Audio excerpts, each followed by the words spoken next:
நம்ம இன்னைக்கு 17வது அத்தியாயம் பார்க்க போறோம். முன்னாடி நம்ம மங்களாச்சரண் பாடிடலாம். ஓம் நமோ பகவதே வாசுதேவாய, ஓம் நமோ பகவதே வாசுதேவாய, ஓம் நமோ பகவதே வாசுதேவாய. ஓம் அஜ்ஞான திமிராந்தஸ்ய ஞானாஞ்சன சலாக்கே சாக்ஷுரோன்மிலிதமேன தஸ்மை ஸ்ரீ குருவே நமः. ஹே கிருஷ்ணா கருண சிந்தோ தீனபந்தோ ஜெகத்பதே கோபேஷ கோபிகா காந்தா ராதா காந்தா நமோஸ்துதே. तप्त कांचन गौरांगी राधा वृंदावनेश्वरी ऋषभानुसुते देवी प्रणमामि हरिप्रिये.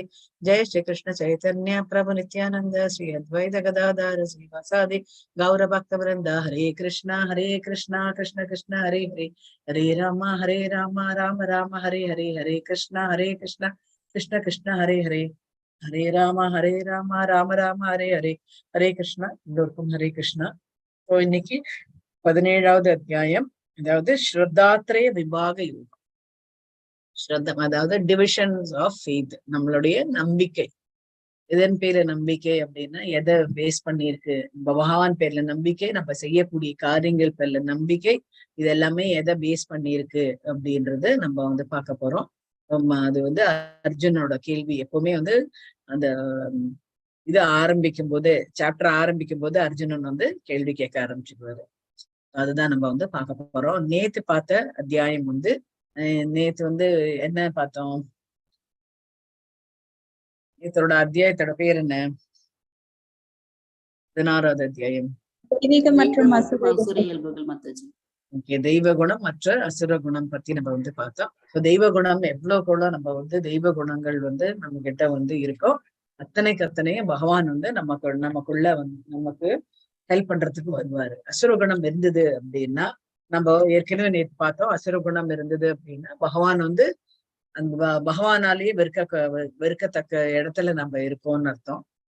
அதுவும் இல்லாத பகவான் சொல்றாரு, இந்த மாதிரி அசுரகுணம் இருந்தது அப்படின்னா அவங்கள நிரந்தரமாக பாதாள லோகத்துக்கு கீழ் உலகத்துக்கு தள்ளி விடுவார் அப்படின்ட்டு நேத்தே பார்த்தோம். கீழ் உலகத்துக்கு போகணும் அப்படின்னா நம்ம இங்க என்னெல்லாம் யாரெல்லாம் பாடுபடுத்தினோமோ, எந்த துன்பங்கள் எல்லாம் மற்றவங்களுக்கு கொடுத்தோமோ, அந்த துன்பங்கள் அத்தனையும் நம்ம பாதாள லோகத்துக்கு போனோம் அப்படின்னா நம்ம அனுபவிக்கிறதுக்கு. அதுக்கு என்ன உடம்பு கொடுப்பாங்க அப்படின்னா யாத்தனை உடம்பு அப்படின்ட்டு அது கொடுப்பாங்க. யாத்தனை உடம்பு அப்படின்றது நம்ம இங்க இருக்கோம், நம்மளுக்கு இந்த மாதிரி உடம்பு இருக்கு. கிள்ளினா நம்மளுக்கு வலிக்கிறது அப்படின்ற மாதிரி இருக்கு. நம்ம இந்த உடம்புக்குதான் நம்ம என்ன பண்றோம், நம்ம உள்ள இருக்கிற பகவானையும் பாக்குறது இல்ல, உள்ள இருக்கிற பர்மனண்டா ஆத்மான்னு ஒண்ணு இருக்கு, அதையே நம்ம பாக்குறது கிடையாது. நம்ம என்ன பண்றோம், நம்மளுக்கு நல்ல ட்ரெஸ் பண்ணிட்டு நம்ம எல்லா விதமான என்னெல்லாம் அலங்காரம் பண்ண முடியுமோ அத்தனையும் போட்டுட்டு நம்ம அதுக்கு நம்ம நிறைய சேவை பண்றோம். நம்ம உள்ள இருக்கக்கூடிய ஆத்மாக்கும் நம்ம பகவான் உள்ள இருக்கக்கூடிய பரமாத்மா ரெண்டுத்தையுமே நம்ம கவனிக்கிறது இல்லை அப்படின்ட்டுதான் நம்ம இதை நம்ம பார்த்தோம். அந்த குணம் என்ன அப்படின்னா அது அசுர குணம் அப்படின்ட்டு நம்ம எல்லாருமே நம்ம எல்லாருமே அந்த செக்லிஸ்ட் நம்ம போட்டு வச்சுக்கணும். 26 பண்புகள் தெய்வ குணத்துக்கு கொடுத்துருக்கோம். அதனாலதான் ஒரே ஒரு சாப்டரோட ஒரே ஒரு ஸ்லோகத்தோட முடியறது, 1, 2, 3 ஸ்லோகத்தோட முடியறது இந்த 26 பண்புகள் பத்தி, தெய்வ குணங்கள் பத்தி. ஆனா அசுர குணம் 4வது ஸ்லோகத்துல சொல்றாங்க. அது 6 குணம் தான். இந்த 6 குணமும் என்ன அப்படின்னா அவ்வளவு ஆட்டி படைக்கின்றது அப்படின்ட்டு யாரை ஆட்டி படைக்கின்றது? இந்த பூலோகத்தில் இருக்கக்கூடிய மக்கள் அனைவரையும் இந்த 6 குணங்கள் இந்த தீய குணங்கள் ஆட்டி படைக்கின்றது. இந்த தீய குணங்கள் தான் எதுக்கு கேட்வே அப்படின்னா நரகத்துக்கு திறவுகோல் அப்படின்ட்டு சொல்றாங்க. காமம், அப்புறம் கோபம், அப்புறம் பேராசை, இது 3ம் திறவுகோல் அப்படின்ட்டு இது 3ம் நம்ம கிட்ட இருந்தது அப்படின்னா நிச்சயம் நம்ம பாதாள லோகத்துக்கு தான் நம்ம போவோம் அப்படின்ட்டு, நரக லோகத்துக்கு தான் செல்வோம் அப்படின்றது பகவான் நேத்து அத்தியாயத்துல நம்ம பார்த்தோம். நிறைய என்ன அப்படின்னா பகவான் வேரியஸ் எக்ஸாம்பிள்ஸ் கொடுக்குறாரு. மாதிரி இந்த நரக என்ன சொல்றது, இந்த தீய குணங்கள்ல இருக்கக்கூடிய இதுக்கு நிறைய எக்ஸாம்பிள்ஸ் கொடுக்குறாரு. இந்த மாதிரி குணங்கள் இருந்தது அப்படின்னா நம்ம எந்த மாதிரியான நிலைமையை அடைவோம் அப்படின்றது. உதாரணத்துக்கு நம்ம சொல்லணும் அப்படின்னா பாகவதத்துல 2 கேரக்டர் நம்ம நம்ம நீங்க படிச்சிருக்கீங்களா என்னன்றது தெரியல. 2 கேரக்டர், ஒரு முனிவரோட 2 பேருமே வந்து ஒரே அப்பாக்கு பிறந்த 2 புதல்விகள். 2 புதல்விகளும் வந்து பாத்தீங்க அப்படின்னா அவங்களுக்கு வந்து ஒரே மாதிரியான வளர்ப்பு எல்லாமே இருந்தது. ஆனா அந்த வளர்ந்த விதம் அது எல்லாமே அவங்களுக்கு நல்லபடியா இருந்தாலும் 2 பேருக்கும் வந்து குணம் வந்து வேற்றுமை வந்து நிறைய இருந்தது அப்படின்னு சொல்ல. திதி அதிதி, ஆமா, திதி அதிதி அப்படின்றது. அதிதி அப்படின்றது வந்து அதித்தின்றவங்க யாரு?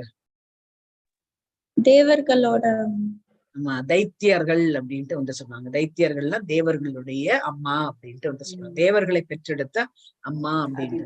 திதி அப்படின்றது வந்து அசுரர்களுடைய அசுரர். சோ அந்த தித்தியும் அதித்தியும் வந்து அந்த 2 பெண்கள் ஒரே கணவரை தான் வந்து ஒரே 2 பேருக்கும் வந்து ஒரே கணவர் அப்படின்ட்டு வந்து சொல்லலாம். சோ அதித்தி வந்து பாத்தீங்க அப்படின்னா கணவர் வந்து என்ன சொல்றாரோ அது பிரகாரம் வந்து அவங்க நடந்துட்டு இருந்தாங்க. அதனால அவங்களுக்கு வந்து தெய்வாம்சம் பொருந்திய குழந்தைகளா, தெய்வ குணங்களாக இருக்கக்கூடிய குழந்தைகள்லாம் தேவர்கள் வந்து பிறந்தார்கள் அப்படின்ட்டு நம்ம வந்து இதுல வந்து படிக்கிறோம் பாகவதத்துல. அதே வந்து இந்த திதி வந்து பாத்தீங்க அப்படின்னா சேரக்கூடாத சமயத்துல வந்து கணவனும் மனைவியும் வந்து சேர்ந்ததுனால அந்த சமயம் வந்து நிறைய வந்து இந்த அசுர குணங்கள் இருக்கக்கூடிய நடமாட்டம் இருக்கக்கூடிய டைம் அது. அந்த சமயத்துல கூடினதுனால அவங்களுக்கு வந்து பிறக்கக்கூடிய குழந்தைகள் அத்தனையும் வந்து பாத்தீங்க அப்படின்னா அசுரத்தன்மை வாய்ந்தவர்கள் அப்படின்ட்டு வந்து சொல்லுவாங்க. உதாரணமாக இரண்யாக்ஷன் இரண்யகசிபு ரெண்டுமே வந்து அவங்களுக்கு வந்து ஃபர்ஸ்ட் வந்து அவங்க வந்து திதிக்கு வந்து பிறந்தார்கள். சோ இதுதான் வந்து டிஃபரன்ஸ். நம்ம வந்து நம்மளுக்கு புரியணும் அப்படின்னா தெய்வ குணங்கள் அசுர குணங்கள் அப்படின்னு நம்மளுக்கு புரியணும் அப்படின்னா இப்படிதான் நம்ம வந்து எக்ஸாம்பிள் நம்ம எடுத்துக்கணும். எப்படி அப்படின்னா திதி அதித்தியோட எக்ஸாம்பிள் வந்து எடுத்து. ஸோ இதுதான் நம்ம நேற்று வந்து இன்னைக்கு வந்து 17வது அத்தியாயம்.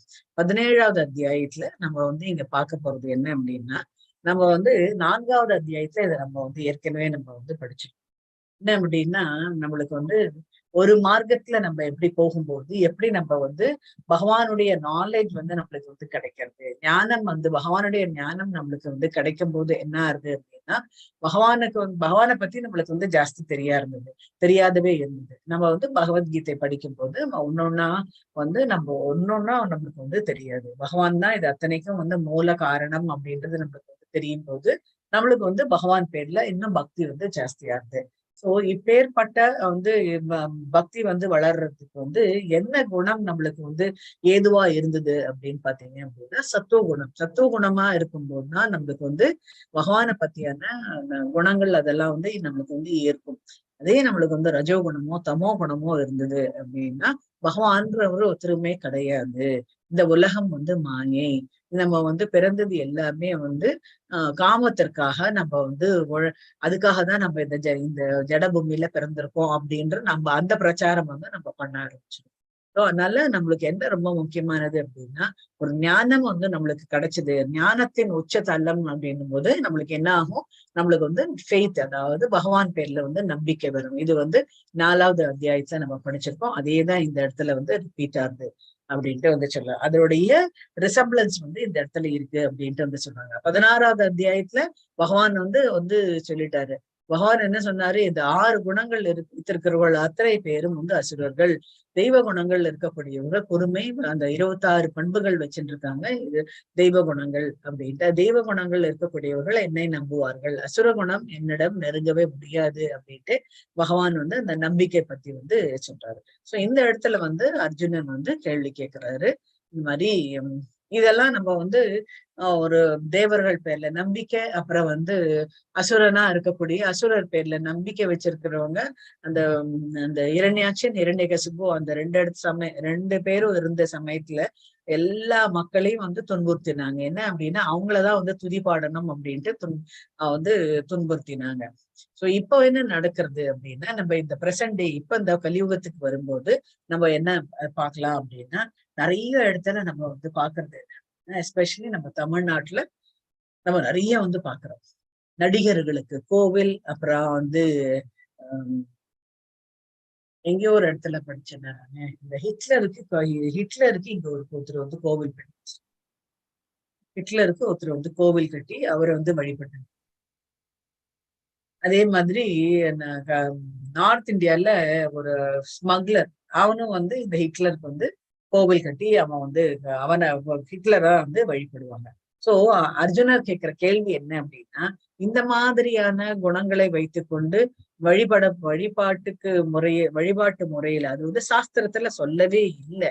இந்த மாதிரி மனிதர்களை நம்ம வந்து துதிப்பாடணும், மனிதர்களுக்காக கோவில் கட்டணும் அப்படின்றதே வந்து இல்லை. இது வந்து சாஸ்திர விதிகள்ல கொடுக்கப்படல.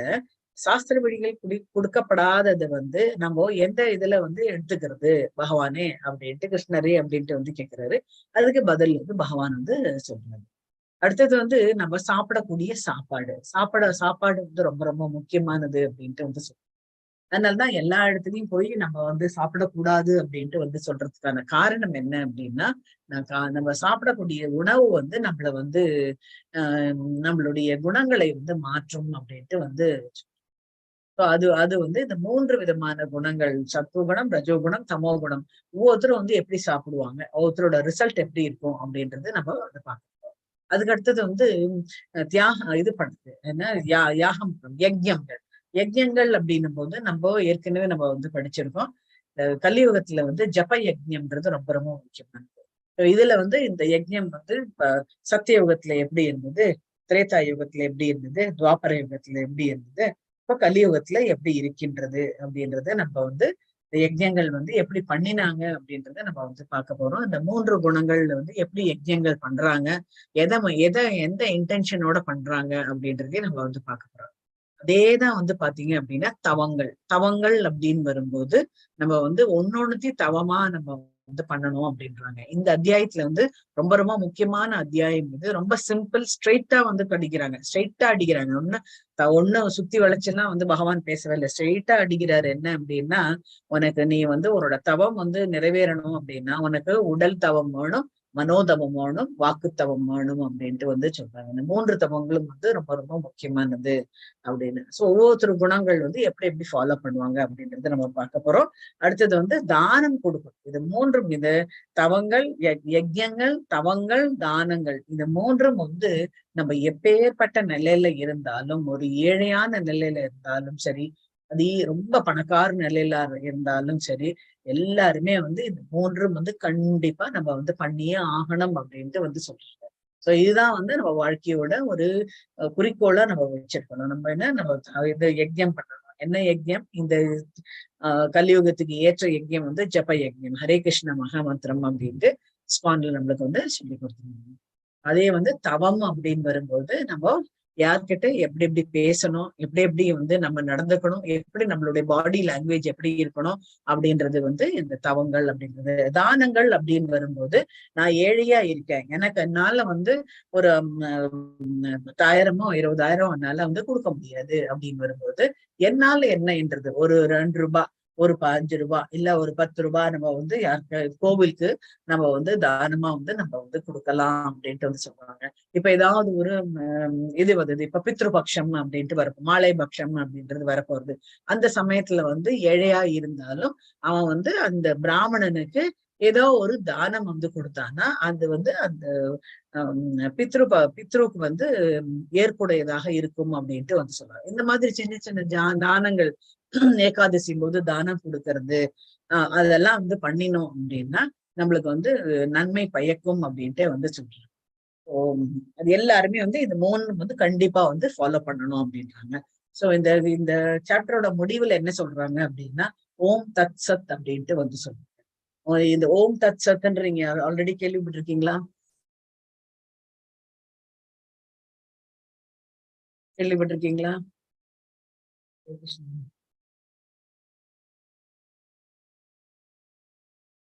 தத் சத்துன்னு எண்டுல சொல்லுவாங்க, ஒவ்வொரு இது முடிஞ்சோன கிருஷ்ணார்ப்பணம் வஸ்து அப்படின்னு. தத் சத் அப்படின்னு.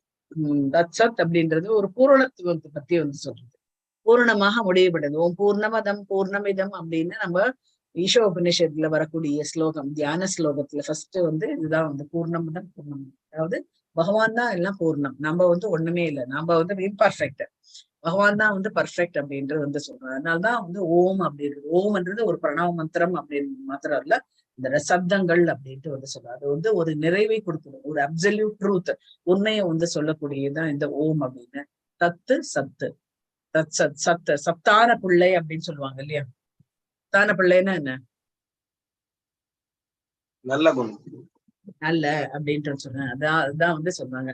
சோ அது எப்ப சொல்லணும் அப்படின்னா, நம்ம 3 வந்து பார்த்தோம். ஒண்ணு வந்து யஜ்யங்கள், இன்னொன்னு வந்து தமங்கள், இன்னொன்னு வந்து தியானம். தானம் கொடுக்கும்போது நம்ம கண்டிப்பா வந்து இந்த ஓம் தத் சத் வந்து அது எங்க யாருக்கு போறது அப்படின்னா, நம்ம கொடுக்கக்கூடிய ஒவ்வொரு தானமும் யார் பேர்ல நம்ம இதுக்கு வந்து ஒரு ஸ்டோரியை நான் வந்து சொல்றேன்.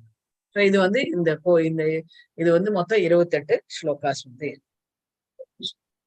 நம்ம வந்து 15வது அத்தியாயத்துல இந்த இதை பத்தி நம்ம வந்து பார்த்தோம். இந்த டிசைரிட்டி, அதாவது பேராசை, ஆசை வளர்க்கக்கூடிய இந்த அரச மரம் அப்படின்றத நம்ம வந்து பார்த்திருக்கோம். அது வந்து இன்வெர்டடா இருக்கும், அது தலைகீழா இருக்கக்கூடிய அரச மரம். அது வந்து நம்ம வந்து அந்த அரச மரத்தை வந்து நம்ம ஆசைகளால நம்ம வந்து அதை வளர்க்கின்றோம். அந்த ஆசைகள்லாம் துறந்து நம்ம வந்து அதை வெட்டி சாய்க்க வேண்டியதுதான் நம்மளுடைய ஒரு மனிதனாக பிறந்திருக்கக்கூடிய ஒவ்வொருவனுடைய கடமை அப்படின்ட்டு வந்து சொல்றாங்க. அதாவது பற்றுதல் வந்து இருக்கக்கூடாது. இந்த ஜடத்தின் மேல பற்றுதல் இருந்தது அப்படின்னா திருப்பி திருப்பி திருப்பி நம்ம வந்து புனரப்பி ஜனனம் புனரப்பி மரணம் அப்படின்றது நம்மளுக்கு வந்து இருந்துட்டே இருக்கும். ஸோ Chapter 16 வந்து Krishna also establish that faithful followers of shastra are divine. சாஸ்திரங்களை யார் வந்து ஃபாலோ பண்றாங்களோ, கிரமமா வந்து இது பண்றாங்களோ, ஃபாலோ பண்றாங்களோ, அவங்க எல்லாருமே வந்து தெய்வ குணங்கள். யார் வந்து சாஸ்திர விதிகளை வந்து புறம்பாக போகின்றார்களோ அவங்க எல்லாருமே வந்து அசுர குணம் அப்படின்ட்டு வந்து சொல்றாங்க. So, but into which category does a man fit who follows with faith something other than Sastra? சாஸ்திரத்துல சொல்லாம இருக்கக்கூடிய ஒன்றை அது ஒருவர் வந்து ஃபாலோ பண்ணினாங்க, ஒருத்தர் வந்து அதை வந்து நடத்தினாங்க அப்படின்னா அவங்க வந்து குட்னஸ், அதாவது சத்துவ குணத்தில் இருக்கின்றானா, ரஜோகுணத்தில் இருக்கின்றானா, தமோ குணத்தில் இருக்கின்றானா, இந்த இந்த இந்த இது சொல்றாங்களே அந்த அரச மரம், அந்த அரச மரத்துல அவன் எந்த நிலையில இருக்கின்றான்? பயஸ் ஆக்டிவிட்டியா இன்பயஸ் ஆக்டிவிட்டியான்னு கேக்குறாங்க. பயஸ் ஆக்டிவிட்டினா நல்ல குணங்கள், நல்ல செயல்களா, இல்ல நல்ல நல்ல இல்லாத செயல்களா அப்படின்ட்டு அர்ஜுனன் வந்து பயஸ் ஆக்டிவிட்டினா பக்தி மார்க்கம். ஆமா, பக்தி மார்க்கம். இன்பயஸ் அப்படின்னா அது பக்தியில சேராதது அப்படின்றது. அதுதான் இங்க வந்து சோ இந்த 1வது இதுல வந்து பாத்தீங்க அப்படின்னா one modes determine once activities. நம்ம வந்து எந்த மோட்ல இருக்கோம், அதாவது சத்துவ குணமா, ரஜோகுணமா, தமோ குணமா, அதுதான் நம்மளுடைய ஆக்ஷன்ஸை வந்து தீர்மானிக்கிறது, நம்மளுடைய நம்பிக்கை வந்து தீர்மானிக்கின்றது, நம்மளுடைய வழிபாட்டு முறையை வந்து தீர்மானிக்கிறது. ஃபார் இன்ஸ்டன்ஸ் ஒரு பொண்ணுக்கு வந்து கல்யாணம் போனா மாமியார் கிடையாது அந்த வீட்டுல, மாமனாருக்கும் வந்து அவ்வளவு விஷயம் எதுவுமே தெரியாது. சோ இந்த பொண்ணு என்ன பண்ணுவான், என்ன எப்படி ஃபாலோ பண்றது அப்படின்னு கேட்கும் போது அவன் மாமனார் வந்து எதுவுமே எனக்கு தெரியாது அப்படின்ட்டு வந்து சொல்றாரு. சோ அந்த பொண்ணு என்ன பண்ணுவான், தனக்குன்னு என்ன தோன்றதோ அதை வந்து ஃபாலோ பண்றா இல்லையா? சோ அது வந்து நல்லதா கெட்டதா அப்படின்ட்டு வந்து சொன்னான். தனக்குன்னு ஒரு இமேஜின் பண்ணிருப்பால, நம்மளுக்குன்னு கல்யாணம் ஆச்சு அப்படின்னா நம்ம இப்படிதான் வாழ்க்கையை நடத்தணும் அப்படின்ட்டு அவன் வந்து முடிவு பண்ணிருப்பாள். அந்த இமேஜினேஷன்ல அவ கொண்டு போனான்னா அது வந்து சத்துவ குணத்தில்ல, ரஜோ குணத்தில்ல, தமோ குணத்தில்ல அப்படின்ட்டு வந்து. ஒன்றாவது ஸ்லோகப்படி. ஹரே கிருஷ்ண மாதாஜி. ஹரே கிருஷ்ணா. அர்ஜுனோ வாச்சா ஏ சாஸ்திர விதிம் உத்திஷ்ட ஞாந்தே ஸ்ரத்தயான் விதஹ தேஷாம் நிஷ்ட தூகா கிருஷ்ணா சத்யம் ஹஹோ ரஜஸ்தமஹ. ஹரே கிருஷ்ண மாதாஜி. ஹரே கிருஷ்ணா. அர்ஜுனன் வினவினார், கிருஷ்ணரே, சாஸ்திரங்களின் விதிகளை பின்பற்றாமல் தங்களது கற்பனைக்கேற்ப வழிபடுவர்களின் நிலை என்ன? அவர்கள் இருப்பது சத்துவ குணத்திலா, ரஜோ குணத்திலா, தமோ குணத்திலா அப்படின்ட்டு வந்து கேட்க. இப்ப வந்து பிரபுபாதர் அதுக்கு வந்து விளக்கம் கொடுக்குறாரு. இந்த மாதிரியான இது வந்து நம்ம 4வது அத்தியாயத்துல நம்ம வந்து படிச்சிருக்கோம். அந்த 39வது ஸ்லோகத்துல வந்து சொல்லியிருக்காங்க, ஒரு குறிப்பிட்ட வழிபாட்டு முறையில் நம்பிக்கை உடையவன் படிப்படியாக ஞானத்தின், இப்ப வந்து நம்ம ஒரு நம்பிக்கை, ஃபார் இன்ஸ்டன்ஸ் நம்ம வந்து இப்ப இஸ்கான் பேர்ல நம்மளுக்கு வந்து நம்பிக்கை இருக்கு அப்படின்னா நம்ம என்ன பண்ணுவோம், அந்த இதுலயே முன்னேறி போய் அதனோட ஞானத்தை நம்ம வந்து அடையும்.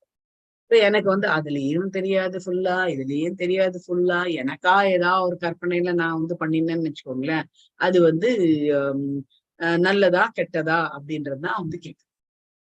ஸோ ஒரு படிப்படியாக ஞானத்தின் தளத்திற்கு உயர்வு பெற்று அமைதியும் வளமும் உடைய மிக உயர்ந்த பக்குவ நிலையை அடைகின்றான் என்று கூறப்பட்டுள்ளது. 16ஆம் அத்தியாயத்தில் சாஸ்திரங்களில் விதிக்கப்பட்டுள்ள கொள்கைகளை பின்பற்றாதவன் அசுரன் என்றும், கொள்கைகளை பின்பற்றக்கூடியவர் தேவன் என்றும் முடிவு செய்யும். தற்போதைய கேள்வியில் என்னவெனில், சாஸ்திரங்களில் குறிப்பிடப்படாத சில விதிகளை எவரேனும் நம்பிக்கையுடன் பின்பற்றினால் அவரது நிலை என்ன? இதுதான் அர்ஜுனனுடைய சந்தேகம். அதுக்கு பகவான் பதில் சொல்ல போறாரு.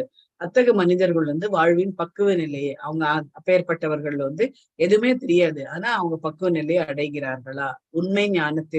உண்மை ஞானத்தில் நிலை பெறவும் உயர்ந்த பக்குவ நிலைக்கு தங்களை உயர்த்தி கொள்ளவும் அவர்களால் முடியுமா? சாஸ்திரங்களின் சட்ட திட்டங்களை பின்பற்றாமல் ஏதேனும் ஒன்றில் நம்பிக்கை வைத்து தேவர்களையும் மனிதர்களையும் வழிபடுபவர்கள் தங்களது முயற்சியில் வெற்றி அடைவார்களா? இவ்வினாக்களை அர்ஜுனன் கிருஷ்ணரிடம் முன்வைக்கிறார். இதுதான் சொல்றாங்க. இந்த ஸ்பெகட்டின்னு போட்டிருக்காங்களே, இதுவே ஒரு குழப்பத்துல இது எப்படி இருக்கும் அப்படின்ட்டு கேட்கும். ஒரு குழப்பமா தான் அடுத்தது 2வது ஸ்லோகம். அர்ஜுனனுக்கு பகவான் சொல்றார். ஹரே கிருஷ்ண மாதாஜி. ஸ்ரீ பகவானோ வாச்சா த்ரிவிதா பவதி ஸ்ரத்தா தேஹினாம் சா ஸ்வபாவஜ சாத்விகி ராஜசி சைவ தாமசி சேதிதாம் ஸ்ருணு. ஹரே கிருஷ்ண மாதாஜி. ஸ்வபாவச்சா அப்படின்ட்டு சொன்ன சுபாவம் அப்படின்னா அவங்களுக்கு அந்த ஸ்வபாவம் ஏற்படுகின்றது. அவனது சுபாவத்திற்கு ஏற்ப அவனுக்கு அவனுடைய என்ன சுபாவமோ அதுக்கேற்ற மாதிரி சொல்லுவாங்க இல்லையா, அவனோட சுபாவம் என்ன, அவன் சுபாவமே அப்படிதான் அப்படின்ட்டு சொல்லுவா இல்லையா நம்ம சிலதெல்லாம். சோ அந்த மாதிரி அந்த சுபாவத்திற்கு ஏற்ப அவனுடைய செயல்கள் இருக்கும். சோ பகவான் சொல்றாரு, புருஷோத்தமரான முழுமுதற் கடவுள் கூறினான், உடல் பெற்ற ஆன்மா அந்த சுபாவத்திற்கேற்ப அந்த ஒவ்வொரு உடலுக்கும் ஒரு ஆன்மா இருக்கு.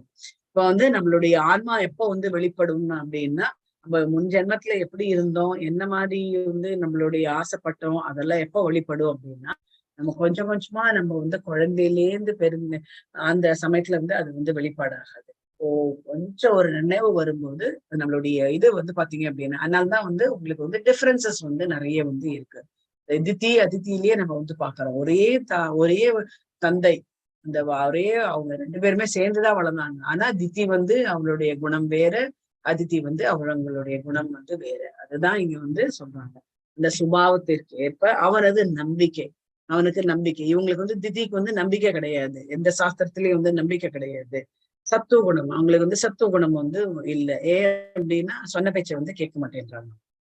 சத்துவகுணம், ரஜோகுணம், தமோகுணம் என்று 3 வகையாக பிரிக்கப்பட்டார். இனி இவற்றை பற்றி நீ கேட்பாயாக அப்படின்ட்டு பகவான் அர்ஜுனனுக்கு சொல்றார். நான் இதை பத்தி சொல்றேன் நானு, நீ அதை கேட்டு தெரிஞ்சுக்கோ அப்படின்ட்டு சொல்றாரு. ஸோ அது என்ன அப்படின்னா, முக்கியமா நம்மளுக்கு என்ன வேணும் அப்படின்னா, இந்த மாதிரியான சாஸ்திரங்கள் பத்தி சந்தேகம் வந்தது அப்படின்னா நம்மளுக்கு என்ன பண்ணணும் அப்படின்னா, அங்கீகரிக்கப்பட்ட ஆன்மீக குருவின் உறவில் விஷயங்களை புத்தியுடன் அவன் கவனமாக ஏற்றுக்கொள்ள வேண்டும். நான் அந்த விஷயங்கள் பத்தி கேட்க போறாரு இந்த ஸ்பிரிச்சுவல் குரு கிட்ட. அந்த ஸ்பிரிச்சுவல் குரு சொல்றத நம்ம புத்தியோட நம்ம கேட்கணும். இவ்வாறு அவன் தன்னுடைய நிலையை இயற்கையின் உயர்ந்த குணத்திற்கு மாற்றிக்கொள்ள முடியும். எப்ப நம்மளுக்கு ஒரு ஆன்மீக குரு இருக்கும்போது நம்ம அவங்களுடைய அட்வைஸ் நம்ம கேட்கும்போது நம்மளுடைய குணங்கள் மேலாகும் அப்படின்ட்டு இந்த இதுல 3 விதமான குணம் அப்படின்ட்டு பாக்குறோம். இந்த இடத்துலயே கொடுத்திருக்கு. என்ன அப்படின்னா, இந்த நம்மளுக்கு இந்த பை டயக்ராம் அப்படின்ட்டு சொல்றது 3 இதுவா ஒண்ணு சிகப்பு நிறம், இன்னொன்னு மஞ்சள், இன்னொன்னு வெண்மை நிறம் அப்படின்ட்டு இங்க காமி, அதாவது கர்மகாண்டா அப்படின்ட்டு சொல்றாரு இல்லையா. கர்மகாண்டா அப்படின்றது போது நான் ஒரு செயலை சரி, இப்ப நான் வீட்டுல ஹோமம் வச்சிருக்கேன் அப்படின்னும் போது என்னோட நோக்கம் என்ன அப்படின்னா, நான் எங்க வீட்டுல எல்லாரும் நல்லா இருக்கணும், அவங்க குடும்பம் நல்லா இருக்கணும், குழந்தைங்க நோய் நொடி இல்லாத இருக்கணும், ஏன்னா வீட்டுல இருக்கிற ஆண்கள் ஆயுள் விருத்தியோட இருக்கணும், அப்ப எல்லாருக்கும் க்ஷேமம் ஆரோக்கியம் எல்லாமே நிலைச்சிருக்கணும், என்னோட ஃபேமிலி நல்லா இருக்கணும் அப்படின்னு சொல்லிட்டு நான் வேண்டிக்கிறேன். சோ அந்த இதுல பாத்தீங்க அப்படின்னா அவங்க எல்லாருமே கர்மகாண்டம் ஏதோ ஒரு எதிர்பார்ப்போட அந்த ஹோமத்தை பண்றாங்க. ஸோ அவங்களுக்கு வந்து அந்த ஹோமம் அப்படின்றது என்ன அப்படின்றது தெரியாது. அவங்க எல்லாமே வந்து ரஜோகுணம். ரஜோகுணம் அப்படின்றது வந்து நான் எனக்கு அப்படின்ட்டு வந்து வச்சுக்கிறதா வந்து ரஜோகுணம். ஸோ அவங்க வந்து அவங்க வந்து கர்மத்தை வந்து பண்றாங்க. அவங்களுடைய ஆக்டிவிட்டி, அதாவது அவங்களுக்கு என்ன பண்ணணும் அப்படின்னு முடிவு பண்றாங்களோ அந்த ஹோமம் அப்படின்றது அவங்க முடிவு பண்றாங்க. ஸோ அது வந்து எந்த மோட்ல இருக்கு அப்படின்னா காமம் அப்படின்ட்டு வந்து சொல்றாங்க. காமம் அப்படின்னா நான், எனது, என் குழந்தைகள், என் வீடு, என்னுடைய உடம்பு, அதை பத்தியே நான் வந்து பண்றேன் இல்லையா, அது வந்து காமம் அப்படின்ட்டு வந்து சொல்றாங்க. ஸோ எப்ப எனக்கு வந்து இந்த ஹோமம் பத்தி தெரியறதோ அப்ப நான் வந்து சாஸ்திர விதிகள் படிதான் நான் வந்து பண்றேன். ஆனா நான் அதனோட முடிவு என்ன அப்படின்னா எனக்கு வந்து புண்ணியம் நிறைய வந்து நான் சேரும். புண்ணியம் நிறைய சேரும் போது எனக்கு என்ன ஆகும் அப்படின்னா நான் வந்து சொர்க்க லோகத்துக்கு, இறந்தவுடன் சொர்க்க லோகத்துக்கு செல்லும். சோ என்னோட ரிசல்ட் என்ன, அந்த ஹோமத்தோட ரிசல்ட் சொர்க்க லோகம் வந்து போறது. சோ அதுதான் வந்து கர்ம ரஜோகுணம் இருக்கக்கூடியவர்கள் அப்படின்ட்டு வந்து சொல்லுவோம். அதே வந்து சத்துவகுணத்துல இருக்கக்கூடியவர்கள் வந்து பாத்தீங்க அப்படின்னா ஞானம் வந்து இருக்கும். இந்த ஹோமம் பண்ணினா இந்த நல்ல ஞானம், இது என்னெல்லாம் வந்து ஹோமத்தோட பயன்கள் என்ன அப்படின்றது அந்த ஞானம் இருக்கும். சோ அந்த ஞானத்தை வச்சுன்னு அவங்க என்ன பண்ணுவாங்க, அவங்க முக்தி நிலையை வந்து அடையறதுக்கு அவங்க வந்து பார்ப்பாங்க. முக்தி நிலை எங்க போனா முக்தி நிலை அப்படின்னா இவங்க எல்லாருமே வந்து அருவ பிரம்மனை வழிபடக்கூடியவர்கள். அவங்க எல்லாருமே வந்து ஞானிகள் அப்படின்ட்டு வந்து சொல்றாங்க. அருவ பிரம்மனை வந்து வழிபடக்கூடியவர்கள். ஸோ அதுதான் வந்து அவங்களுக்கு வந்து முக்தி அளிக்கக்கூடியது. அடுத்தது வந்து பாத்தீங்க அப்படின்னா இந்த சுத்த சத்துவ குணம். சுத்த சத்துவ குணம் அப்படின்றது யாரை வழிபடக்கூடியவர்கள் அப்படின்னா கிருஷ்ணரை வந்து வழிபடக்கூடியவர்கள். கிருஷ்ணர்கிட்ட எந்த மாதிரியான நிலை அப்படின்னா பிரேம நிலை, அதாவது பாவம்ன்றது ரொம்ப முக்கியமானது. அவங்களுடைய நிலை, பகவான் வந்து நம்மளோட பார்க்க மாட்டார், நம்மளுடைய இன்டென்ஷன் தான் அவர் வந்து பார்க்க போறார். நீ எந்த நோக்கத்தோட நீ செய்கின்றாய் தான் பாப்பார வழியே. நீ வந்து இந்த உடம்பு வச்சு பண்றியா, அந்த உடம்பு வச்சு பண்றியா அப்படின்றதுலாம் வந்து பார்க்கறது. உங்களுடைய இன்டென்ஷன் தான் வெரி வெரி இம்பார்ட்டன்ட் அப்படின்ட்டு வந்து. இப்ப நான் வந்து ஸ்லோகம் சொல்றேன், எனக்கு வந்து ஸ்லோகம் படிக்கிறது ரொம்ப பிடிக்கும். ஆனா எனக்கு வந்து சன்ஸ்கிரிட் தெரியாது. அதனால நான் வந்து எனக்கு ஏத்த மாதிரி நான் வந்து என்னோட ஸ்டைல்ல நான் வந்து இது சொல்றேன். பகவானே எனக்கு கொஞ்சம் ஹெல்ப் பண்ணுங்க, நான் வந்து எனக்கு சன்ஸ்கிருதம் தெரியாது, நான் வந்து இந்த ஸ்லோகத்தை வந்து நான் படிக்க போறேன் அப்படின்னு சொல்லிட்டு பண்ணும்போது ஒரு சில மிஸ்டேக்ஸ் வந்தது அப்படின்னா பகவான் வந்து அந்த மிஸ்டேக்ஸை வந்து கனெக்ட் பண்ணணும். ஸோ உன்னோட பர்பஸ் என்ன, உன்னோட இன்டென்ஷன் என்ன, உன்னோட நோக்கம் என்ன அப்படின்றதுதான் பகவான் வந்து ஆஹா இந்த குழந்தை வந்து படிக்க என்ன இந்த சன்ஸ்கிரிட் தெரியாது அப்படின்றத முதல்ல ஒத்துட்டா. அதுக்கு அடுத்த மாதிரி நம்மள வந்து ஹெல்ப் கூப்பிடுறா. அதுக்கு அடுத்தது வந்து தப்பும் தவறுமா வந்து படிக்கிறா, ஆனா படிச்சு முடிச்சுட்டா. சோ இது வந்து அந்த இன்டென்ஷன் தான் பகவான் வந்து பாக்குறாத ஒழிய நம்ம நீ வந்து சரியா பண்ணல, அந்த லெட்டரை வந்து சரியா உச்சரிப்பு பண்ணல, இந்த லெட்டர் சரியா உச்சரிக்கல அப்படின்னு சொல்லிட்டு word to word, letter to letter வந்து பகவான் வந்து நம்மளுடைய நோக்கம் தான் அவர் வந்து பாக்குறாரு. அதுதான் வந்து இதை வந்து சொல்றது சுத்த சத்துவகுணம் அப்படின்ட்டு வந்து சொல்றோம். சோ நம்ம வந்து எதுல வந்து பண்றோம், அது பக்தியில வந்து நம்ம வந்து பண்றோம். பகவான் பேர்ல பக்தி இருக்கிறதுனால அந்த பக்தியில நம்ம வந்து இந்த வழிபாட்டு முறையை நம்ம வந்து பண்றோம். சோ சில பேர் வந்து பாத்தீங்க அப்படின்னா சில பேர் வந்து நேத்து கூட யாரோ கேட்டாங்க, என்ன நீங்க வந்து என்ன இந்த தானே எஸ்கேப் ஆயிட்டீங்களா, வந்து கிருஷ்ண ஜெயந்திக்கு வீட்டுல இல்ல, பட்சணம் எல்லாம் பண்ணவே இல்லையே அப்படின்னாங்க. அப்புறம் தான் எனக்கே தோணித்து, நம்ம அந்த தாட்லயே நம்ம போவே இல்லையே, பகவானை பார்க்கணும்னு தான் நம்ம போனோம். பட்சணம் பண்ணி வீட்டுல பட்சணம் பண்ணி நம்ம சாப்பிட்டு உட்காந்துறதுக்காக நம்ம கிருஷ்ண ஜெயந்தியை பண்றோம் அப்படின்றது. ஓ அப்படியா அப்படின்னு சொல்லிட்டு நான் விட்டுட்டேன், ரொம்ப இம்பார்ட்டன்ஸ் வந்து கொடுக்கல. சோ நம்மளுக்கு வந்து பகவானை போய் பார்க்கணும் அப்படின்ற இன்டென்ஷன் தான் ரொம்ப இருந்தது ஒழிய நம்ம வந்து ஐயோ வீட்டுல வந்து விளக்கத்திலேயே சுவாமிக்கு வந்து பட்சணம் பண்ணலையே அப்படின்றதெல்லாம் அந்த இன்டென்ஷன் இல்லை அப்படின்றது. நான் வந்து அதனால சுவாமி என்ன தண்டிப்பாரா, நிச்சயம் என்ன மாட்டாரு அப்படின்ற அந்த நம்பிக்கை வந்து எனக்கு இருக்கு. சோ அந்த சுத்த சத்துவ குணம் நம்ம டெவலப் பண்ணிக்கணும். இப்போ பக்தியில இருந்தாதான் நம்ம சுத்த சத்துவ குணம் வந்து வரும். யார் சொல்றதையும் நம்ம வந்து கண்டுக்கவே கூடாது.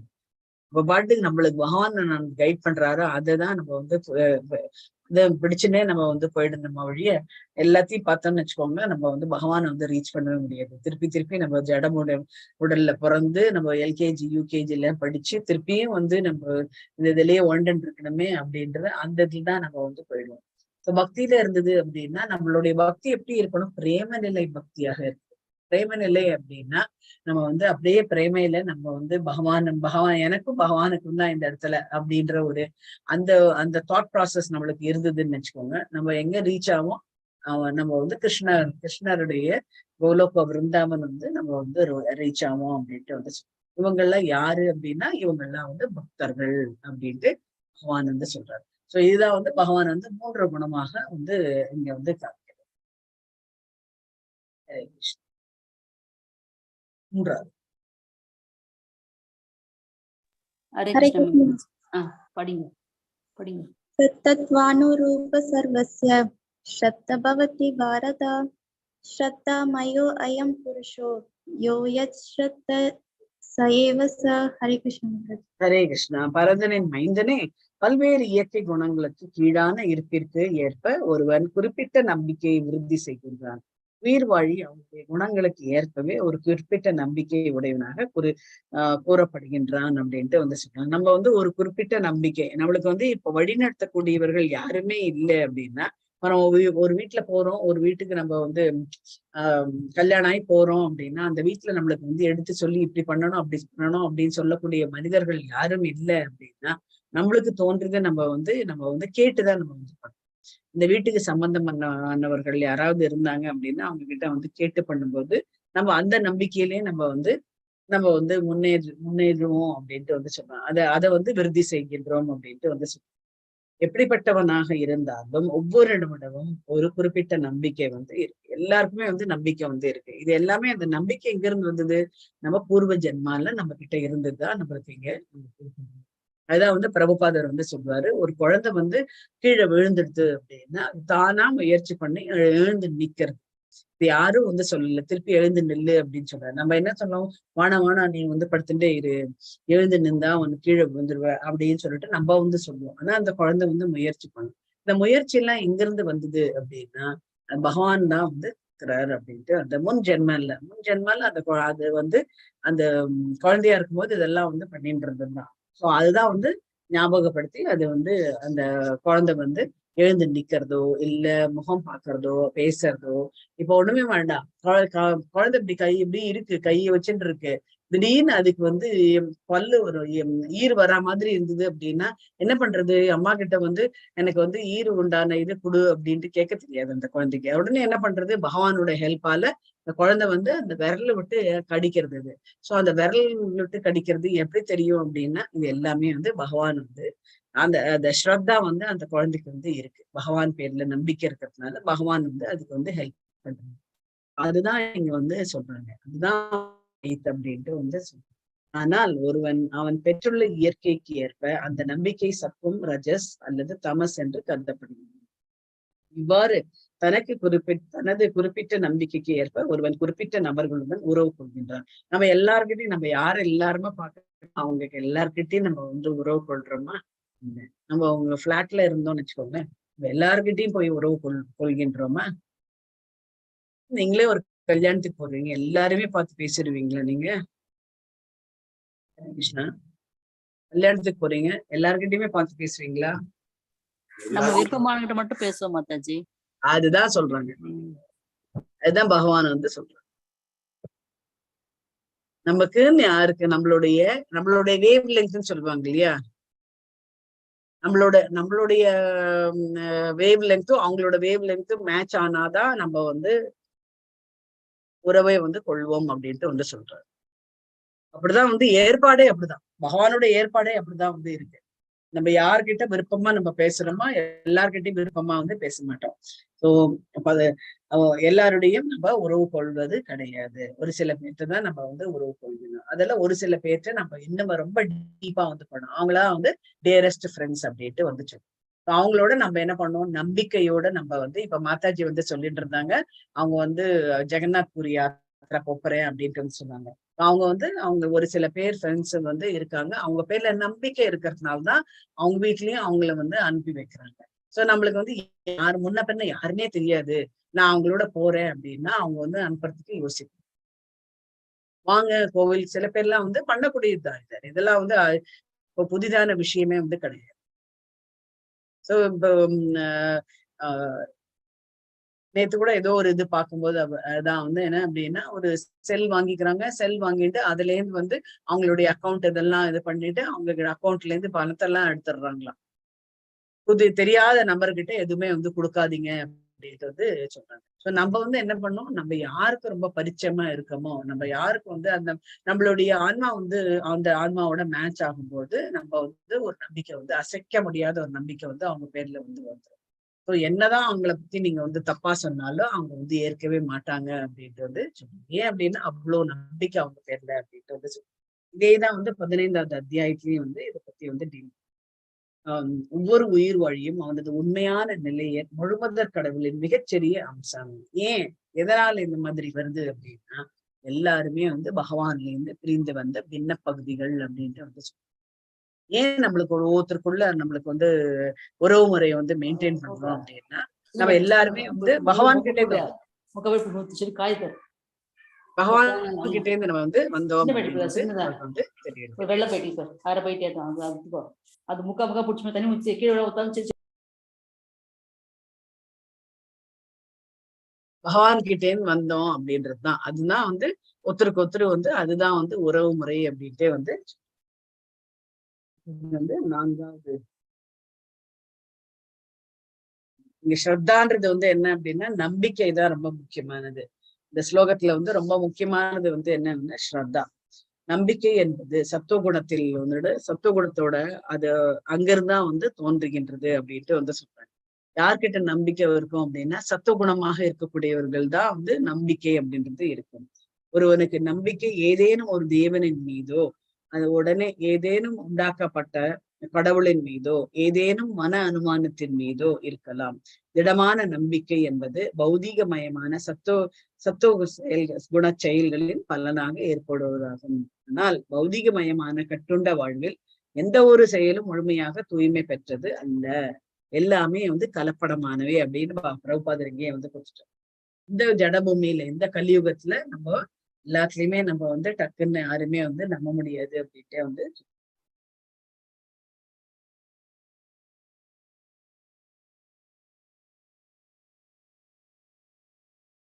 இப்ப ரொம்ப அழகா வந்து இந்த பர்ஃபெக்ட் வந்து ரொம்ப நல்லா வந்து இது இருக்கு. அது வந்து தற்காலத்துல நம்ம என்ன நடக்கிறதோ அதுக்கேத்த மாதிரி பிரபுபாதர் வந்து எழுதியிருக்காரு. ஒரு குறிப்பிட்ட இயற்கை குணத்துடன் ஒருவன் இதயம் கொண்டுள்ள தொடர்பிற்கு ஏற்ப அவனது நம்பிக்கை வந்து நிலை பெறுகின்றது. அவனுடைய இதயம் சத்துவ குணத்தில் இருந்தால் அவனுடைய நம்பிக்கை சத்துவ குணத்தில் இருப்பதாக கூறப்படுகின்றது. அவனது இதயம் ரஜோகுணத்தில் இருந்தால் அவனது நம்பிக்கையும் ரஜோகுணத்தில் இருக்கின்றது. அவனது இதயம் இருள் நிறைந்த தமோ குணத்தில் இருந்தால் நம்பிக்கையும் வந்து களங்கத்துடன் தமோ குணத்திலேயே இருக்கும் அப்படின்ட்டு வந்து சொல்றோம். இவ்வுலகில் பல்வேறு விதமான நம்பிக்கை இருப்பதை நாம் காண்கின்றோம். மேலும் பல்வேறு விதமான நம்பிக்கைக்கு ஏற்ப பல்வேறு மதங்களும் இருக்கின்றன. மத நம்பிக்கையின் கொள்கையான நம்பிக்கையின் உண்மையான கொள்கை சுத்த சத்துவத்தில் நிலை பெற்றுள்ளது. மத நம்பிக்கை அப்படின்னும் போது நம்ம ஒரு சில மதத்தை நம்ம வந்து ஃபாலோ பண்ணும்போது நம்மளுக்கு அதுல வந்து பூர்ணமான நம்பிக்கை வந்தது அப்படின்னா நம்மளுக்கு வந்து சுத்த சத்துவத்துல இருந்தோம் அப்படின்னா நம்மளுக்கு வந்து பக்தி வந்து மேலோங்கும் அப்படின்ட்டு வந்து சொல்லுவோம். அந்த பக்தி வந்து எதுல கொண்டு போய் நிறுத்துவோம் அப்படின்னா பிரேம பக்தியில வந்து கொண்டு போய் பிரேம பக்தி தான் ஹையஸ்ட் ஃபார் கிருஷ்ணா கான்சியஸ்னஸ் அப்படின்ட்டே வந்து நம்ம நிறைய இடத்துல வந்து படிச்சிருக்கோம். ஆனால் இதயம் களங்கம் முற்றிருப்பதால் நாம் பல்வேறு வித மத கொள்கைகளை காண்கின்றோம். இவ்வாறு பல்வேறு வகையான நம்பிக்கைகளுக்கு ஏற்ப பல்வேறு விதமான வழிபாடுகள் வந்து இருக்கின்றன. எல்லாருக்கும் ஒரே மாதிரியான வழிபாடு கிடையாது. நீங்க வந்து பாக்குறீங்க ஒரு வீட்டோட வழிபாடு வந்து ஒரு மாதிரி இல்லையா? ஒவ்வொருத்தரோட வீட்டோட வழிபாடு வந்து ஒரு மாதிரி. அடுத்தது வந்து 4வது படிக்கிறேன் மாதாஜி. யஜந்தே சாத்விகா தேவான் யச்ச ராஜசாம் ராஜசா பிரேதான் பூதா கணாம்ஷ சாங்கே யஜந்தே தாமசா ஜனாக. ஹரே கிருஷ்ணா. சோ இங்க வந்து யஜந்தே சாத்விக தேவன். சோ சாத்விக குணம் இருக்கக்கூடியவர்கள் வந்து யாரை வணங்குவார்கள் அப்படின்ட்டு இங்க வந்து பகவான் வந்து சொல்றார். சாத்விக் குணம் இருக்கக்கூடியவர்கள் வந்து தேவனை வணங்குவார்கள். தேவர்களை வந்து அவர்கள் வந்து வணங்குவார்கள். அதாவது அடுத்தது வந்து ரஜோ குணத்தில் இருக்கக்கூடியவர்கள் யாரை வணங்குவார்கள் அப்படின்னா ராட்சச குணங்களை இருக்கக்கூடியவர்களை வந்து வணங்குவார்கள். இதே வந்து அந்த தமோ குணத்தில் இருக்கக்கூடியவர்கள் யாரை வணங்குவாங்க? பூதங்கள் அப்படின்ட்டு வந்து அவங்கதான் வந்து இந்த பில்லி சூன்யம் அதெல்லாம் வந்து பண்றது. அப்புறம் வந்து இந்த பேய் பிசாசை வந்து வணங்குறது அதெல்லாம் வந்து பண்ணக்கூடியவர்கள் வந்து தமோ குணத்தை சேர்ந்தவர்கள் அப்படின்றது. இங்க வந்து பகவான் சொல்ல வருது என்ன அப்படின்னா, சத்துவகுணத்தில் இருக்கும் மனிதர்கள் தேவர்களை வழிபடுகின்றனர், ரஜோகுணத்தில் இருப்பவர்கள் அசுரர்களை வழிபடுகின்றனர், தமோ குணத்தில் இருப்பவர்களோ பேய்களையும் பூதகணங்களையும் வழிபடுகின்றனர் அப்படின்ட்டு வந்து இது நம்ம சொசைட்டில பாக்குறோமா இல்லையா? ஹரே கிருஷ்ணா. நம்மளுடைய மனித சமுதாயத்துல இந்த மாதிரியான வழிபாட்டு முறைகள் நம்ம பாக்குறோமா இல்லையா?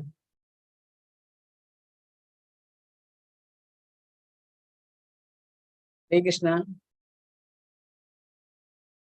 பாக்குறோம் மாதாஜி. இப்ப வந்து அரசியல்வாதி போடுறாங்கல்ல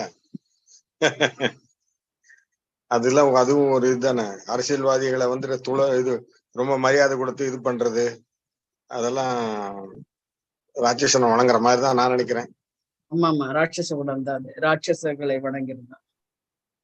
மனிதர்களை வணங்கினாலே அது இதுதான் ரஜோகுணம் தான். ஏதோ ஒரு நோக்கத்தோட வணங்குறது இல்லையா? அது நோக்கத்திற்காக வணங்குவது. அதுக்குதான் அவங்க வந்து பண்றாங்க. தப்புன்னு தெரிய பட் இருந்தாலும் அவங்களுக்கு சப்போர்ட் பண்றாங்க அப்படின்னா அவங்க கிட்ட இருந்து ஏதோ ஒண்ணு எதிர்பார்ப்பு இருந்துட்டு இருக்கு அப்படின்ட்டு. இந்த ஸ்லோகத்தில் வழிபடுவர்களின் வெளிப்புற செயல்களின் அடிப்படையில் பரமபுருஷ பகவான் அவர்களை பல்வேறு விதமாக விவரிக்கின்றனர். சாஸ்திர விதிகளின்படி பரமபுருஷ பகவான் மட்டுமே வழிபடத்தக்கவர். யார் நம்ம வழிபடணும் அப்படின்னா, யார் வந்து ஆதியும் அந்தமும் இல்லாத இருக்கின்றாரோ அவரை வந்து வழிபடுவதுதான் நல்முறை அப்படின்ட்டு வந்து சொல்றாங்க.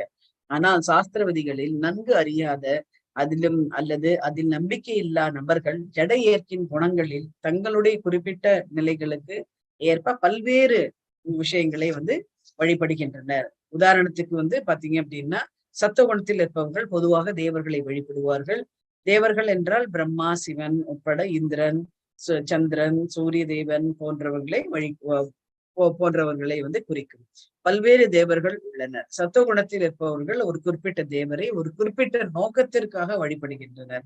அது போலவே ரஜோகுணத்தில் இருக்கக்கூடியவர்கள் அசுரர்களிலிருந்து வழிபடுகின்றனர். இரண்டாம் உலக போரின் நீங்க இப்ப பிரபுபாதர் வந்து எக்ஸாம்பிள் வந்து கொடுத்திருக்காரு. இரண்டாம் உலக போரின் போது கல்கத்தாவிலிருந்து ஒரு மனிதன் போரின் காரணத்தால் கருப்பு சந்தை அதாவது பிளாக் மார்க்கெட்டிங் ஈடுபட்டு பெருமளவு செல்வத்தை வந்து சேர்த்திருந்தார். அதற்கு நன்றி கூறும் முறையில் அவன் என்ன பண்றான், இரண்டாவது உலக போர் வந்து ஹிட்லர்னால தானே வந்தது, ஜெர்மனி அது வெர்சஸ் அதுதானே. அதனால அவர் வந்து ஹிட்லரை வந்து வழிபட்டது என்று என் நினைவில் உள்ளது. இவ்வாறு ரஜோகுணத்தில் தமோ குணத்தில் இருப்பவர்கள் பொதுவாக வலிமை வாய்ந்த மனிதனை கடவுளாக தேர்ந்தெடுக்கின்றனர். யாரை வேண்டுமானும் கடவுளாக வழிபடலாம் என்பது ஒரே பலன்களே அடையப்படும் என்பது அவர்களது எண்ணம். என்ன யார் வணங்கினா என்ன, எல்லாம் நம்மளுக்கு ஒரே பலன் தான் வரப்போறது அப்படின்ற ஒரு எண்ணத்தினால அவங்க வந்து மனிதர்களை வந்து வழிபடுகின்றனர் அப்படின்ட்டு வந்து சொல்றாங்க. இருளான தமோகுணத்தில் இருப்பவர்கள் வந்து இறந்து போன ஆவிகளை வந்து வழிபடுகின்றார்கள். சில நீங்க பார்த்திருப்பீங்க, நிறைய பேர் வந்து திடீர்னு யார் வீட்லயாவது அம்மாவோ இல்ல அப்பாவோ இல்ல தங்கையோ யாரோ ஒருத்தர் வந்து இறந்து போயிட்டாங்க அப்படின்னா அந்த அந்த அந்த இறப்பை வந்து அவங்களால தாங்க முடியாது. அதனால என்ன பண்ணுவாங்க, அப்பப்போ வந்து இந்த என்ன சொல்லுவாங்களே, ஸ்டவ் ஜோசியம்னு ஒண்ணு சொல்லுவாங்க. அடுத்தது வந்து இந்த டம்ளர் வச்சுன்னு ஏதோ ஒண்ணு பண்ணுவாங்க. டம்ளர் வச்சுன்னு ஏதோ ஒரு இதெல்லாம் வந்து போட்டு அங்க வந்து அவங்கள வந்து பேச சொல்லுவாங்க. எங்க அப்பா வந்திருக்காரு, அப்பா கிட்ட பேசுங்க அப்படின்ட்டு அந்த வியூவர் வந்து சொல்லுவாரு. இந்த பேய் ஓட்டுறவர்ல அவர் வந்து சொல்லுவார், உங்க அப்பா தான் வந்திருக்காங்க, அவர்கிட்ட நீங்க என்ன பேசணுமோ பேசுங்க அப்படின்ட்டு வந்து சொல்லுவாங்க. இது எல்லாமே வந்து மூட நம்பிக்கைன்னு தான் வந்து நம்ம வந்து சொல்லுவோம். இது யாரெல்லாம் வந்து பேயை வணங்குவார்கள் அப்படின்னா, இந்த தமோ குணத்தில் இருக்கக்கூடியவர்கள் அப்படின்ட்டு வந்து அழகா தெளிவா வந்து அவர் வந்து இது எந்த இடத்துல அப்படின்னா குக்கிராமத்துல எல்லாம் இது நிறைய வந்து பார்க்கலாம். நிறைய கிராமங்கள்ல வந்து வெளிப்புற இது பண்ணும்போது பேயோட வந்து பேசுவாங்க. எனக்கு எனக்கு எனக்கு வேகா ஐ ரிமெம்பர் பிகாஸ் நான் ரொம்ப சின்ன வயசுல நான் வந்து கிராமத்துக்கு ஏதோ போயிருக்கேன். நான் எங்க அம்மாவோட சித்தி அவங்க ரொம்ப வயசானவங்க, கிராமத்துல இதுல இருந்தாங்க. அவங்க தனியாவே இருந்தாங்க,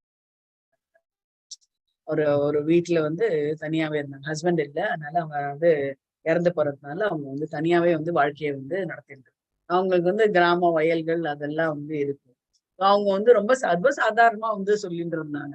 மாதிரி நைட்டு எங்க தூங்குறதுன்னா வெளியிலதான் தூங்குவேன் அப்படின்னு. வெளியில தூங்குவீங்களா? ஆமா, அது வரும், அதுகிட்ட பேசுவேன் அப்படி இப்படின்லாம் வந்து சொன்ன உடனே என்ன பக்குன்னு எடுத்து. அது என்ன அப்படின்னா, அதான் இறந்து போன பேய் பிசாசு எல்லாம் வரும், அதுகிட்ட பேசி முடிச்சுட்டு அப்புறம் நான் உள்ள வருவேன் அப்படின்னாங்க. என்ன பக்குன்னு ஆயிடுது. என்ன இப்ப நினைச்சாலே எனக்கு பயமா இருக்குன்ற மாதிரி. ஸோ ரொம்ப சர்வசாதாரணமா வந்து அவங்க வந்து சொல்றாங்க, நான் வந்துட்டு பேசுவேன் அப்படின்ட்டு.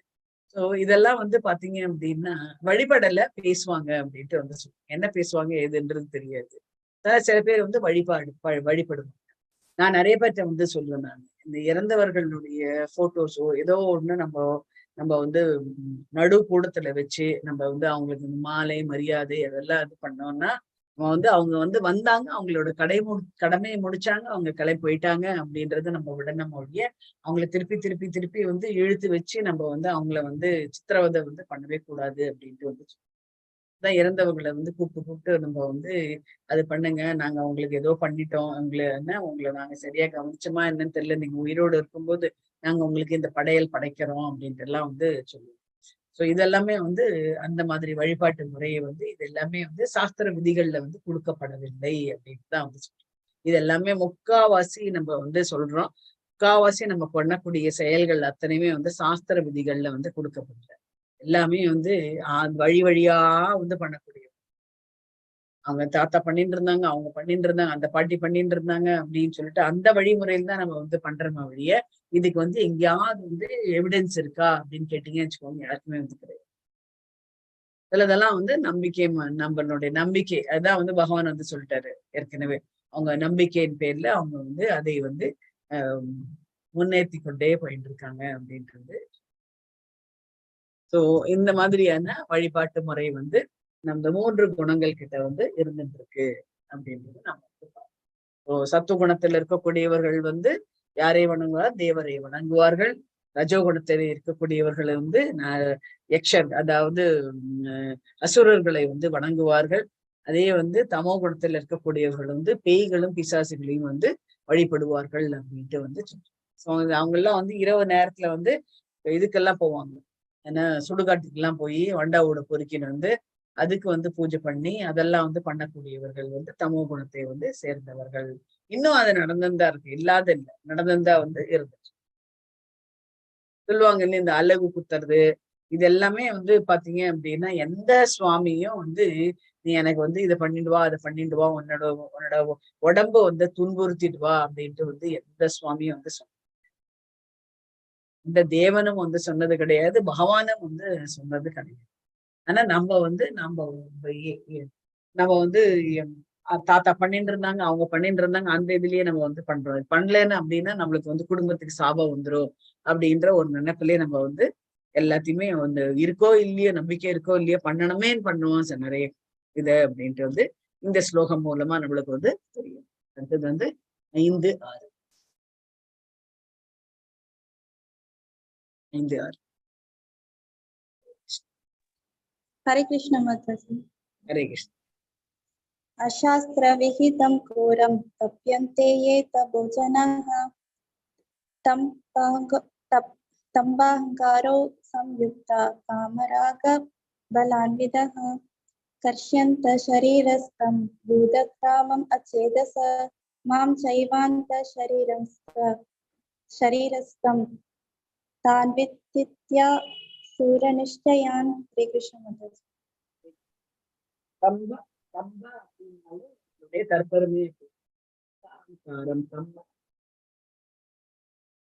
சாஸ்திரம் இல்லாத, சாஸ்திரம்ன்றது ஃபாலோ பண்ணக்கூடியது, அசாஸ்திரம்ன்றது வந்து இல்லாத, சாஸ்திரத்துல குறிப்பிடாது. இதெல்லாம் வந்து இந்த பிக்சர்ல எல்லாம் பாக்குறீங்க, இதெல்லாம் வந்து சாஸ்திரத்துல வந்து கொடுக்கப்படவில்லை அப்படின்னு இருக்கு. உடம்ப வருத்தின்னு வந்து பண்ணக்கூடாது. ஏன் உடம்ப வருத்தக்கூடாது அப்படின்னா வந்து நம்ம உடம்புக்குள்ள வந்து பகவானும் இருக்காரு, நம்மளுடைய ஆத்மாவும் வந்து அங்க இருக்கு. நம்ம எது ஒண்ணு பண்ணினாலும் அந்த ஆத்மாக்கும் பகவானுக்கும் நம்ம வந்து துன்புறுத்துகின்றோம் அப்படின்ட்டு வந்து சொல்றோம். இப்ப நம்ம வந்து இந்த இடத்துல வந்து மேஜிக் மாதிரி வந்து பண்ணுவாங்க சில யோகா பிராக்டிஸ் அப்படின்னு சொல்லிட்டு முகம் எல்லாம் வந்து மண்ணுக்குள்ள விட்டுட்டு அது மூலமா அவங்க வந்து கலெக்ஷன் பணம் வந்து கலெக்ட் பண்ணுவாங்க. அதே மாதிரி இந்த மாதிரியான இந்த புத்துக்குள்ள உட்கார்றது இதெல்லாமா வந்து சாஸ்திரத்துல வந்து கொடுக்கப்படும். அதே வந்து நம்ம வந்து இது கூட அன்னைக்கு யாரோ கேட்டாங்க. ஒரு 2 போன இதுலயே நான் லாஸ்ட் டைம் வந்து லெவல் 2 எடுக்கும்போது அது சொன்னாங்க. என்ன அப்படின்னா இந்த மாதிரி வந்து மறந்து போயிட்டேன். இந்த அழகு குத்துறது இதெல்லாம் வந்து பண்ணல அப்படின்னா எங்களுக்கு வந்து குடும்பத்துக்கு ஆகாது போயிடும். அதனால நாங்க பண்றோம் அப்படின்ட்டு வந்து சொல்லிட்டு. அப்போ நீங்க வந்து இதை அக்செப்ட் பண்ணுவீங்களா? இந்த என்ன இதுல என்ன சொல்றது மானசரோவர் அந்த இடத்துல எல்லாம் வந்து நிறைய பேர் வந்து இந்த யோகிக் பிராக்டிஸ் எல்லாம் பண்றாங்களே அதெல்லாம் வந்து அக்செப்டடா அப்படின்ட்டு வந்து கேட்கும்போது ஆக்சுவலா யோகா பிராக்டிஸ்ன்றது வேற, இப்ப நம்ம வந்து துன்புறுத்துறதுன்றது வேற. யோகிக் பிராக்டிஸ்ன்றது வந்து நம்ம ஏற்கனவே 6வது அத்தியாயத்துல பார்த்தோம். எப்படி வந்து பதஞ்சலி முனிவர் வந்து தனியா வந்து ஒரு தனியான இடத்த ஒரு தனிமையான இடத்தை தேர்ந்தெடுத்து அதுல வந்து நம்ம வந்து பகவான் அவர் என்ன பண்றாரு, இந்த இது பிரம்மஜோதியை வந்து கான்சென்ட்ரேட் பண்ணி அவர் வந்து யோகிக் பிராக்டிஸ் வந்து பண்றாரு. இது வந்து தவறு வந்து கிடையாது. அவங்களுடைய செய்முறை ஒண்ணா நேர் வழியா இருக்காது. நேர் வழி அப்படின்னா பகவானை சென்றடையிறது இருக்காது. பிரம்மஜோதி முடிஞ்சு அதுக்கப்புறம் வந்து பகவானை வந்து அடையிறது அப்படின்ற மாதிரி அவங்களுடைய ஏற்பாடா இருக்கும். ஆனா அவங்க செய்யக்கூடியது அத்தனையுமே வந்து கனெக்ஷன் டு பிரம்ம தான். யோகா அப்படின்னாலே எனக்கும் பகவானுக்கும் கனெக்ஷன் ஏற்படுத்துறதுதான் வந்து யோகா. அதை நான் என்ன பண்றேன், என்னுடைய பாடி மூலமா வந்து என்னுடைய பாடியை நெறிப்படுத்துகின்றேன், என்னுடைய உணவு முறையை வந்து நெறிப்படுத்துகின்றேன், என்னுடைய சென்சஸ் அதாவது என்னோட புலன்களை வந்து நான் நெறிப்படுத்துகின்றேன் தான் வந்து யோகா அப்படின்ட்டு வந்து சொல்லுது. அது வந்து பண்ணக்கூடியவர்கள் வந்து பாத்தீங்க அப்படின்னா இதுல வந்து ஹிமாச்சல ஹிமாலயாஸ்ல இருக்கக்கூடியவர்கள் வந்து சட்டையே இல்லாம இருப்பாங்க. நம்ம அங்க போனோம்னா என்ன பண்ணுவோம், நம்ம 2-3 கோட்டை வந்து தூக்கி போட்டுன்னு போவோம். ஆனா அவங்க வந்து சட்டையே இல்லாம இருக்காங்க. அது எப்படி சாத்தியமாச்சு?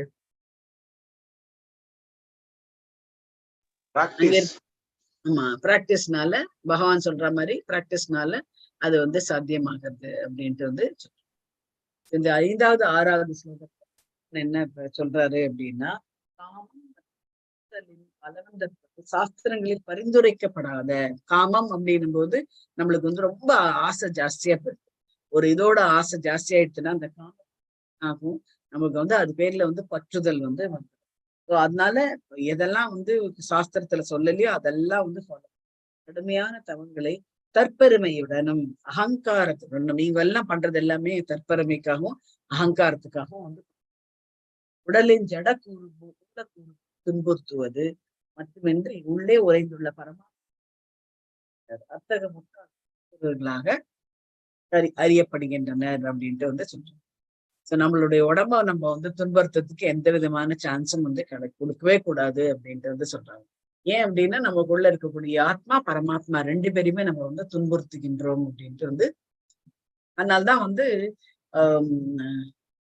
இதெல்லாம் கூட வந்து ரெக்கமெண்ட் பண்ணலன்னு நினைக்கிறேன். சாஸ்திரத்துல வந்து கொடுக்கல. இந்த மாதிரி தானம் பண்றது, தானம் வந்து நம்ம வந்து கண்தானம் எந்த தானம்னா அதெல்லாம் வந்து சொல்லவே இல்லை. கண்தானம் பண்றது பத்தி எல்லாம் வந்து சொல்லல. கண்தானம் பண்றது சொல்லல. நம்மளுடைய இதயத்தை வந்து தானம் பண்றது பத்தி எல்லாம் வந்து சாஸ்திரம் சொன்ன மாதிரி தெரியல எனக்கு. அதெல்லாம் கூட வந்து உடம்பு துன்புறுத்துறது.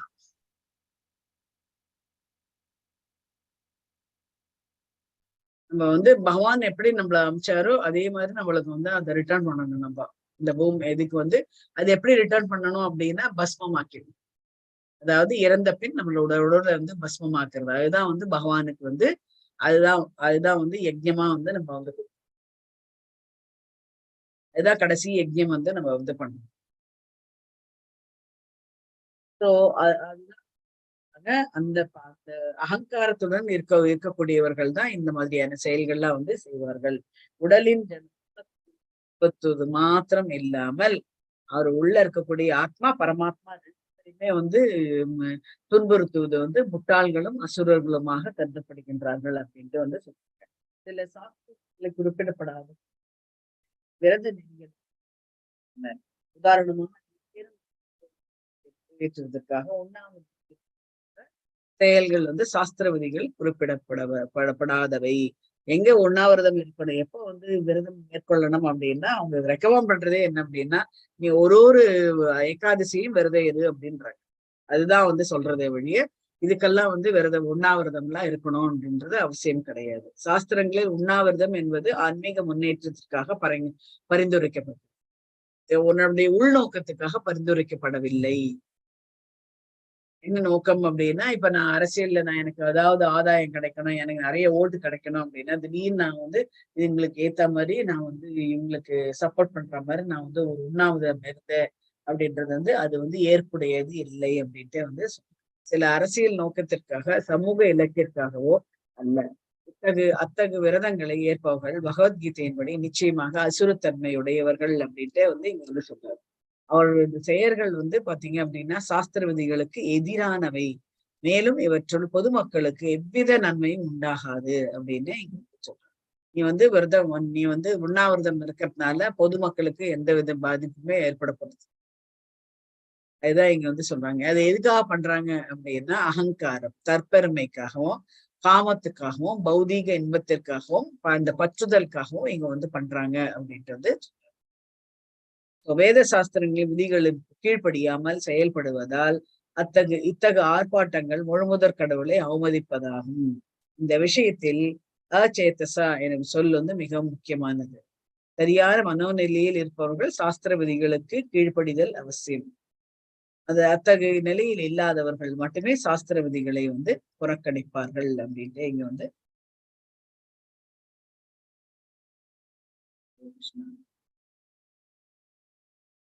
இதோடு நம்ம இது பண்ணிக்கலாம்.